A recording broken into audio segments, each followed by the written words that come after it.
Assalamualaikum warahmatullahi wabarakatuh. Di sini kami dari kelompok 6 akan mempresentasikan mengenai komponen dalam neraca keuangan bank.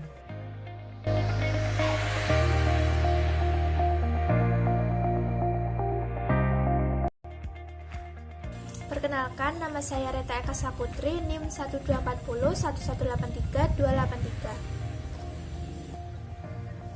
Yang pertama yaitu definisi neraca keuangan bank.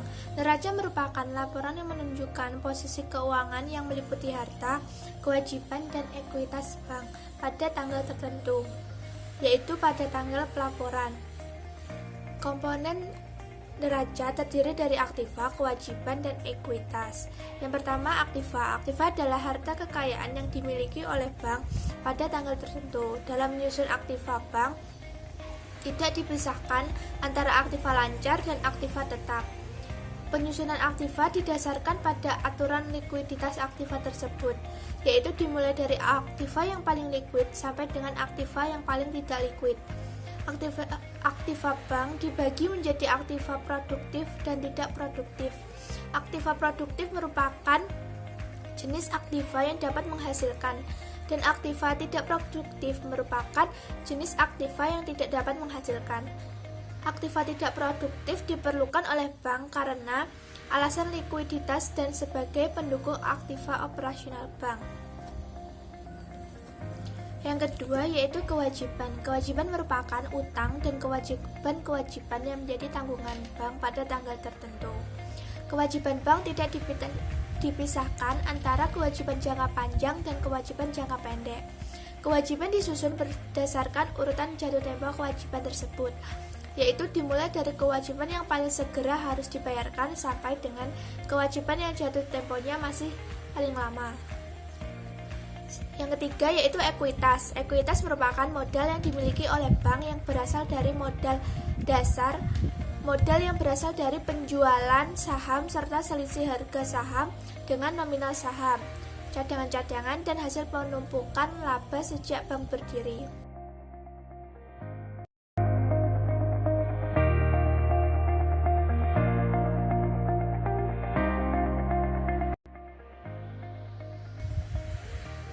Selanjutnya yaitu komponen yang terdapat dalam neraca keuangan bank umum. Yang pertama yaitu aktiva. Komponen aktiva yaitu kas, giro di Bank Indonesia, tagihan pada bank lain. Pada tagihan bank lain itu terdapat giro, call money, deposito berjangka, dan kredit yang diberikan. Lalu ada surat berharga dan tagihan lainnya, kredit yang diberikan, penyertaan, cadangan aktiva yang diklasifikasikan, aktiva tetap dan inventaris atau neto, dan rupa-rupa aktiva lainnya. Untuk komponen pada pasiva itu yang pertama ada giro, call money, tabungan, deposito, kewajiban lainnya, surat berharga, pinjaman diterima. Untuk pinjaman diterima itu ada dari Bank Indonesia dan subordinasi lainnya. Selanjutnya ada rupa-rupa pasiva dan ada modal. Modal itu ada modal disetor, agio saham, cadangan, dan laba ditahan. Dan yang terakhir ada laba rugi tahun berjalan.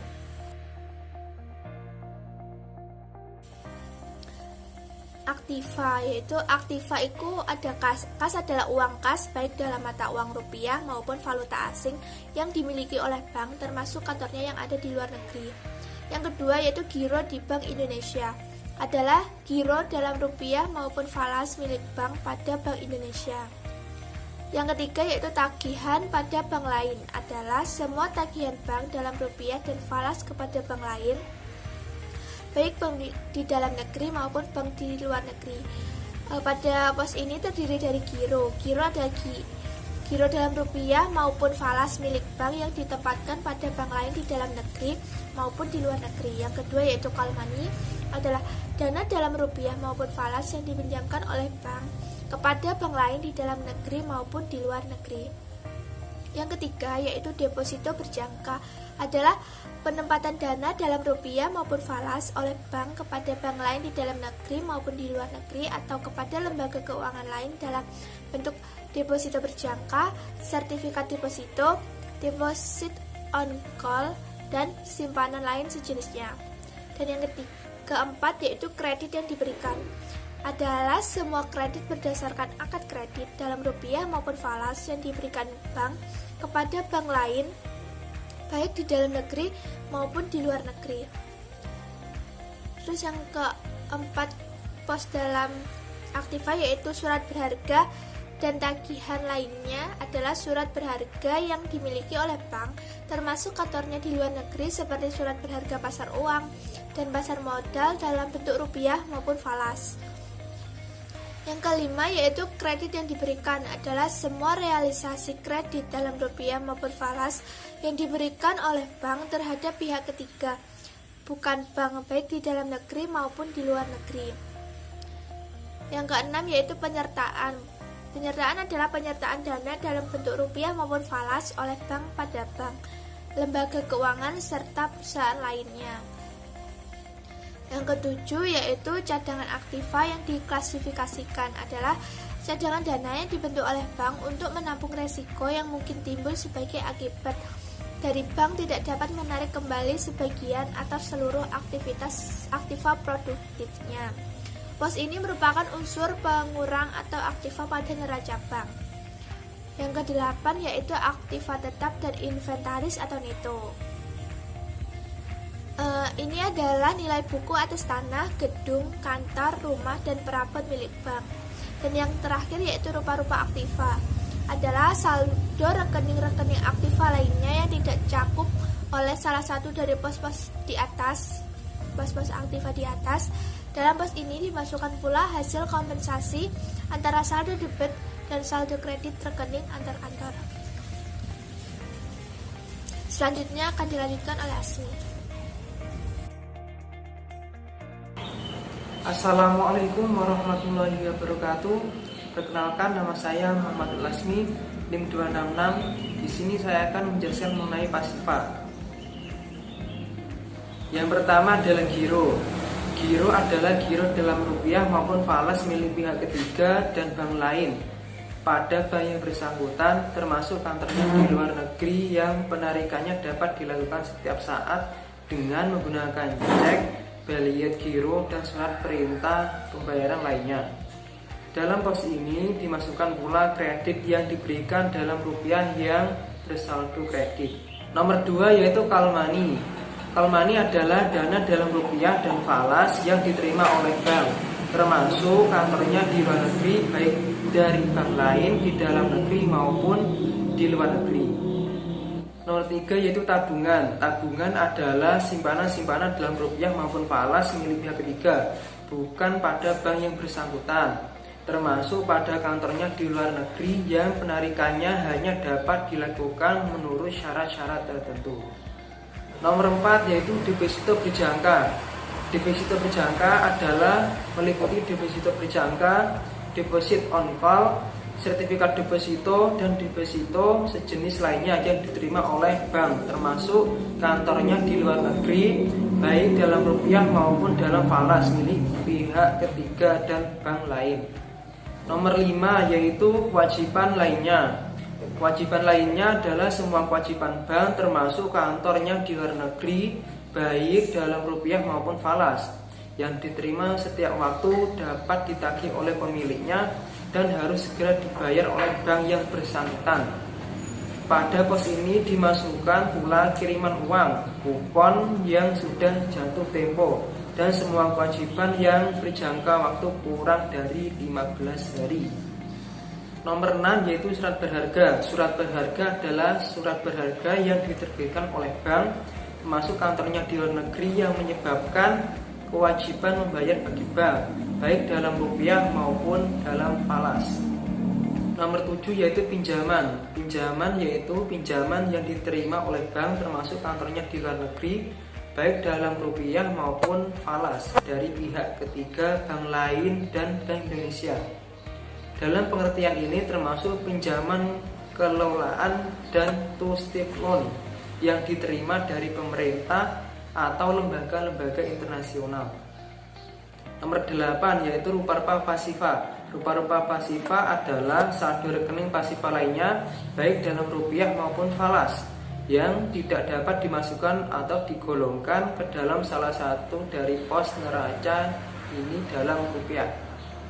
Misalnya selisih, krus, dan rekening yang diblokir karena suatu perkara, hasil kompensasi atau set off antara saldo debit dan saldo kredit rekening antar kantor. Nomor 9 yaitu modal.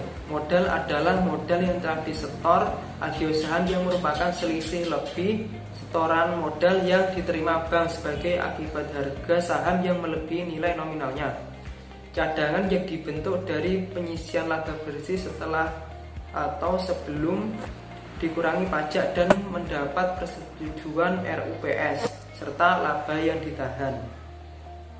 Nomor 10 yaitu laba rugi tahun berjalan.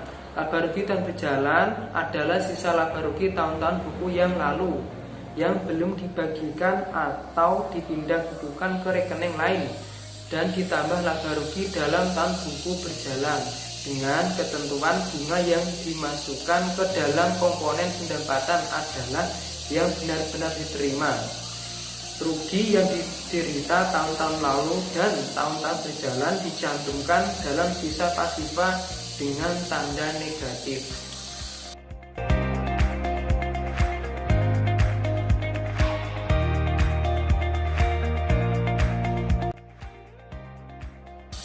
Neraca bank syariah. Laporan posisi keuangan atau neraca adalah laporan yang menunjukkan posisi sumber daya yang dimiliki perusahaan serta informasi dari mana sumber daya tersebut diperoleh. Laporan keuangan inilah yang menjadi bahan informasi bagi para pemakai baik itu internal maupun eksternal sebagai salah satu bahan dalam proses pengambilan keputusan. Informasi yang terkandung di dalam laporan neraca dapat membantu para pemakai internal dan eksternal dalam pengambilan keputusan yang benar dan tepat. Dalam KDPPLKS menjelaskan ada unsur yang berkaitan secara langsung dengan pengukuran posisi keuangan adalah aset, kewajiban, dan syirkah temporer dan ekuitas. Pos-pos ini didefinisikan sebagai berikut.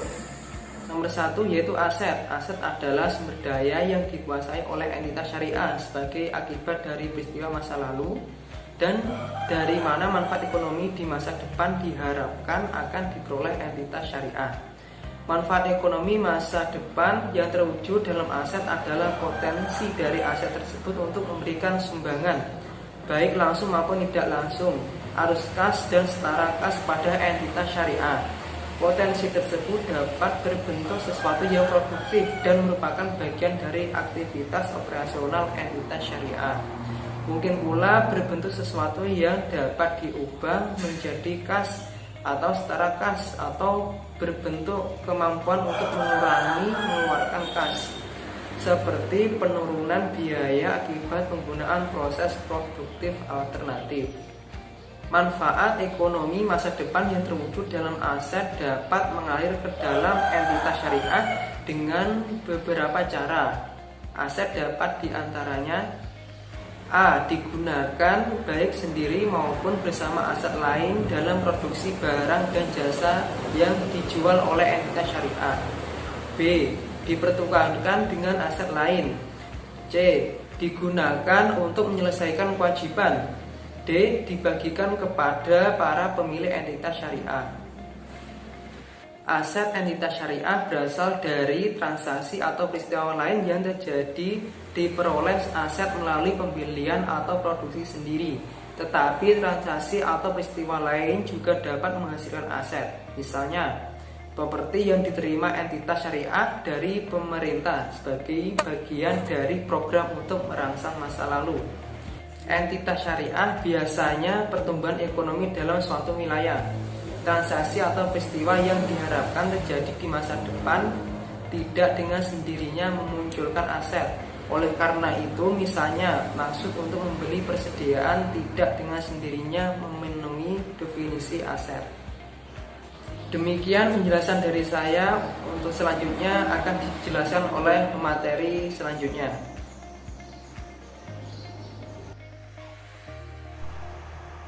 Assalamualaikum warahmatullahi wabarakatuh. Perkenalkan, saya Eki Wahyuning Tias, NIM 284. Di sini saya akan menyambung presentasi dari Mas Asmi. Tadi oleh Mas Asmi sudah dijelaskan mengenai unsur yang berkaitan secara langsung dengan pengukuran posisi keuangan, yaitu aset. Di sini saya akan menjelaskan mengenai kewajiban, dana syirkah temporer, dan juga ekuitas. Yang pertama yaitu mengenai kewajiban.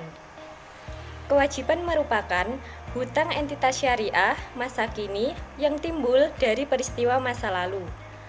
Penyelesaian kewajiban ini biasanya melibatkan entitas syariah untuk mengorbankan sumber daya yang dimilikinya guna memenuhi tuntutan pihak lain. Nah, untuk penyelesaian kewajiban ini dapat dilakukan dengan berbagai cara. Yang pertama yaitu melalui pembayaran kas, yang kedua penyerahan aset lain, yang ketiga pemberian jasa, yang keempat penggantian kewajiban tersebut dengan kewajiban lain, dan yang kelima yaitu konversi kewajiban menjadi ekuitas. Yang selanjutnya yaitu mengenai dana syirkah temporer.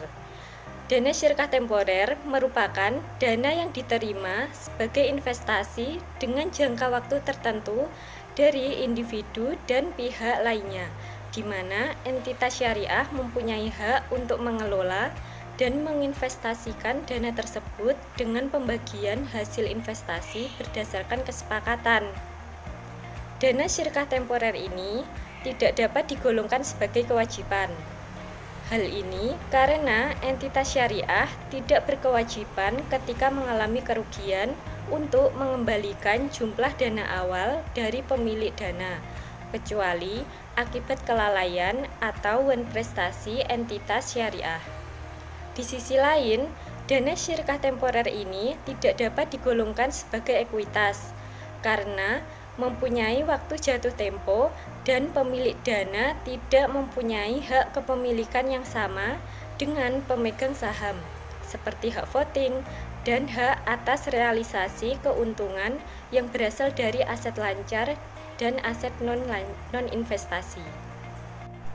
Yang selanjutnya yaitu ekuitas. Ekuitas merupakan hak residual atas aset entitas syariah setelah dikurangi semua kewajiban dan dana syirkah temporer. Ekuitas ini dapat disubklasifikasikan dalam neraca, misalnya dalam perseroan terbatas, setoran modal oleh para pemegang saham, saldo laba, penyisian saldo laba, dan penyisian penyesuaian pemeliharaan modal masing-masing disajikan secara terpisah. Klasifikasi semacam itu dapat menjadi relevan untuk kebutuhan pengambilan keputusan pemakai laporan keuangan apabila pos tersebut mengindikasikan pembatasan hukum atau pembatasan lainnya. Klasifikasi tersebut juga dapat merefleksikan fakta bahwa pihak-pihak dengan hak kepemilikannya masing-masing dalam entitas syariah mempunyai hak yang berbeda dalam hubungannya dengan penerimaan dividen atau pembayaran kembali modal.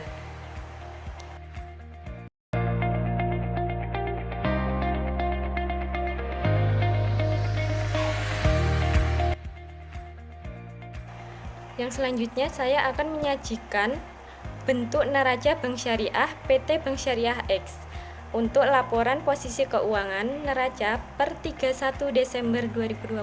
Bisa dilihat ya. Untuk Bank Syariah ini menyajikan laporan posisi keuangan atau neraca dengan memperhatikan ketentuan dalam PSAK terkait.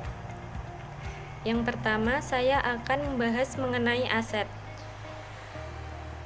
Dalam pos aset ini dapat diklasifikasikan sebagai aset lancar jika aset tersebut yang pertama diperkirakan akan direalisasi atau dimiliki untuk dijual atau digunakan dalam jangka waktu siklus operasi normal entitas syariah. Yang kedua, dimiliki untuk diperdagangkan atau untuk tujuan jangka pendek dan diharapkan akan direalisir dalam jangka waktu 12 bulan dari tanggal neraca. Dan yang ketiga yaitu berupa kas atau setara kas yang penggunaannya tidak dibatasi.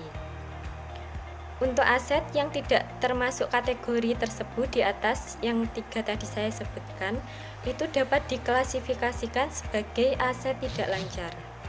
Adapun yang termasuk ke dalam aset diantaranya Yang pertama yaitu kas, yang kedua penempatan pada Bank Indonesia, yang ketiga giro pada bank lain, yang keempat penempatan pada bank lain, yang kelima efek-efek, yang keenam piutang. Nah, piutang ini ada 4 jenisnya, yaitu yang pertama piutang murabahah, yang kedua piutang salam, yang ketiga piutang istisna, yang keempat piutang pendapatan ijaroh.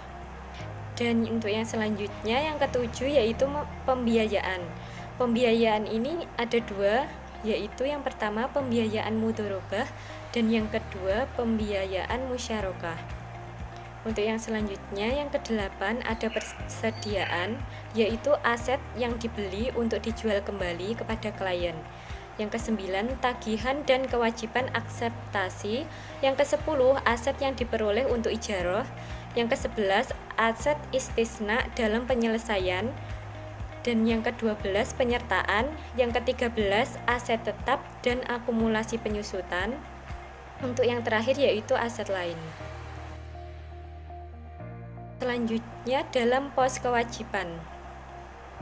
Kewajiban ini dapat diklasifikasikan sebagai kewajiban jangka pendek jika memenuhi 2 syarat.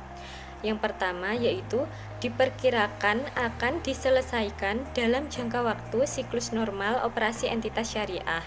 Yang kedua, jatuh tempo dalam jangka waktu 12 bulan dari tanggal neraca. Semua kewajiban lainnya harus diklasifikasikan sebagai kewajiban jangka panjang jika tidak memenuhi 2 syarat tadi. Nah, untuk yang termasuk dari kewajiban ini diantaranya yang pertama yaitu kewajiban segera, yang kedua bagi hasil yang belum dibagikan, yang ketiga simpanan. Simpanan ini jenisnya ada 2, yaitu giro wadiah dan tabungan wadiah. Yang keempat simpanan bank lain. Simpanan bank lain ini juga ada 2, sama seperti simpanan tadi, yaitu giro wadiah dan tabungan wadiah. Yang selanjutnya yang kelima yaitu utang. Utang ada 2, yaitu utang salam dan utang istisna. Untuk yang keenam kewajiban kepada bank lain. Yang ketujuh pembiayaan yang diterima. Yang kedelapan utang pajak. Yang kesembilan estimasi kerugian dan komitmen kontingensi.